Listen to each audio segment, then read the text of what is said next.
Morning. যে হারে 3 দিন ধরে বৃষ্টি হয়ে চলেছে, ঝাড়গ্রামটা কেন যে ভেসে যায়নি সেটাই শুধু চিন্তার বিষয়। অ্যাকচুয়ালি ঝাড়গ্রামটা যেহেতু উঁচু জায়গা, তো সেই কারণে জল একদমই জমেনি সেরকমভাবে। চলো বাজারে চলে এসেছি, আর কালকে যেহেতু বিশ্বকর্মা পুজো, তাই বৃষ্টি হলেও কিন্তু বাজারটা ভিড় আছে।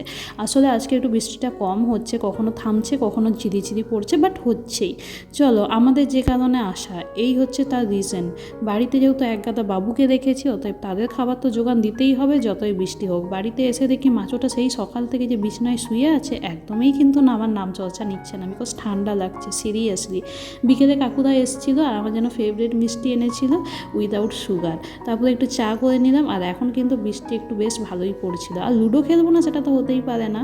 আর আমার বোন ঘুম থেকে উঠে তার রিয়াকশানটা কিছুটা এরকম ছিল, আর র্যাবিট দেখে তার রিয়াকশানটা আরও বেশি কিন্তু ভয়ানক ছিল। তারপর আর কি রান্না করতে করতে গ্যাস শেষ হয়ে গেল, এমনিতে বেরিয়ে পড়লাম গ্যাস আনতে। চলো bye and thanks for watching.